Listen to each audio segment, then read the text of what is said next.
Let's go ahead and start with creating compounds. A compound is a repeating structure, and it uses the incremental nature of the strake here. You have all of these bays along the length, and it's just a straight line connection. You have nodes at consistent intervals along the length for all of the endpoints. So you can make a repeating structure along the length. Quite often, this would be used for a detailed version of a frame. And we have all of these outer endpoints used to define the strakes with steel plating on them. We could also create endpoints in the middle, which aren't used for any of this steel structure that's going the length of the beam. They could just be present to act as reference points for some transverse structure that we wanted. Like if we wanted to model a frame with a rounded inner corner, we could create additional endpoints and then just model it once. And if we model it as a compound, it'll repeat along the length at whatever intervals we tell it to. And we can turn those on and off at will. So the first thing we'll do is turn off these girders, because what we're going to do is put some plates and beams along the length. Now, typically, or I should say often, the compounds are used for transverse structure, but they're not limited to being used for transverse structure. You can also have them for longitudinal structure. So we'll go ahead and open the, actually, we want to turn off those girders first. So we can do that one of two ways. We'll make beam 0 the current part, and then open the strakes dialog and go in and select that top strake on the inside, go into girders and turn it off, and then just hit modify. Now you can see in my graphics it's turned off, but it didn't refresh. I can force a refresh here and then it updates. If we had more of them, or if you wanted to work across multiple modules at the same time, you could use the groups dialog. When you go to edit directly, you can only select things in the current module. But from the groups dialog, I could select strakes from any module.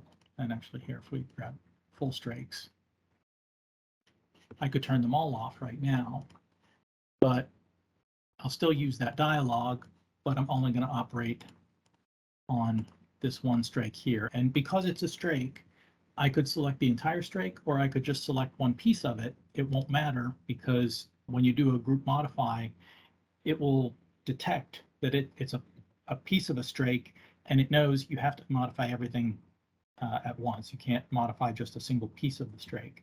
So I'll say modify properties, and I will set my girder to the null beam property and say OK. Now it's detected that it's an element that belongs to a strake. Asks, do you want to continue? I say yes, and the girder disappears. And if I check that by opening the strake dialog, opening it up, click on the girder tab, even though the method I used to remove it was to select this as the a null beam property, the effect was it unchecks the enable girder checkbox. So now that we've cleared those off, we can go ahead and replace them with a compound. And that's just below the strake here. It's the compound dialog, and a compound can consist of all the different elements we have available. And then the last tab is the rule, and that tells it how frequently to repeat. Now, right now the rule is blank because we haven't actually created a compound yet. So we hit the ID button to create a new one. And again, the name is optional, but we'll go ahead and put a name in on this one, and I'll call it centerline plates. And if I try to go into quads and start to create a quad, it won't let me, because while I've created this compound, it doesn't really exist yet. I've created an ID for it, but I didn't actually create the compound. If you hit the create compound button, now it exists. And if I go onto the quad tab and I hit the ID button, it initiates a new quad. And I'll need to select the nodes I want to use, and we'll start off making a transverse plate, which would be typical of a compound, making transverse structure. So we have the geometry locations defined for the four corners of the quad. But now, just like when we created a regular quad, you need to select a plate property for it. So we'll just use the 5mm again. Actually, I hit the property button, which opens the property dialog, and allows you to edit properties or create new ones. What I should have done was selected the drop list and selected the property I want to use. And again, you can do it either by ID or the name. And for the layout, we don't want any stiffeners on this, so we'll just select the null stiffener layout. And then you can just say add, and this will add that one element to the compound.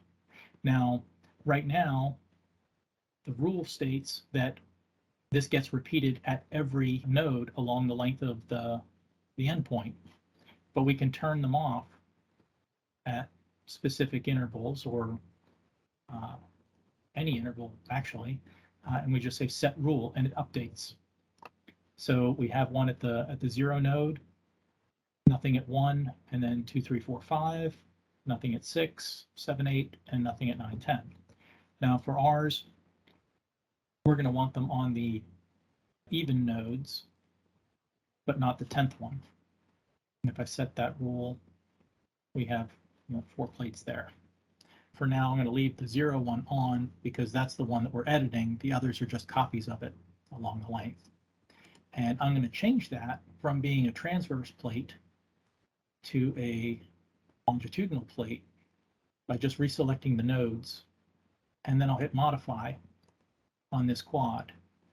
And now it's still sort of referencing the 0 node here, but it's going in the longitudinal direction. And now I want to add a beam in there.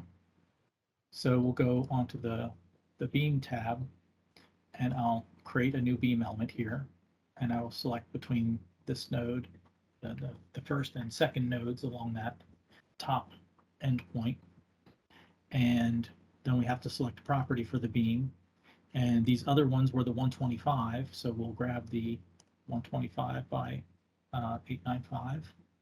And right now it wants to select the direction using this normal positive associated with a quad element, but it's much easier the direction. So we'll use, and as soon as we type that brace in there, and it's not using one of the normal positive, negative, so forth, once we select a direction, and we'll make it negative y, which is straight down, everything else gets grayed out up above.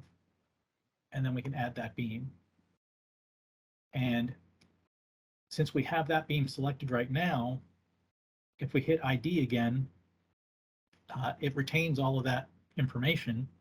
We'll just select 2 new nodes to put it at the bottom of the beam, and we'll change the normal direction from negative to positive so that's pointed upward. We'll add that one. And the rule is still set for 0, 2, 4, 6, 8, and we have basically a arrangement of centerline plate with lightning holes. The beam is technically only connected at the upper and lower plates. It appears to be connected there, but there's no node there, so it's not actually connected at the top of the beam. But anyway, that's how we create a compound. Now, when you create a compound, they always get displayed in this dark green, regardless of what the element is. So when you're in this view, which is by element type, and that's normally how you determine which things are on each type of element, if it's inside a compound, it's always going to be dark green. But if you view by ID type, like for plate property, you'll see the plate portions are the same 5mm plate as the rest. And if we view by beam type, you'll see the portions that are the beams in there.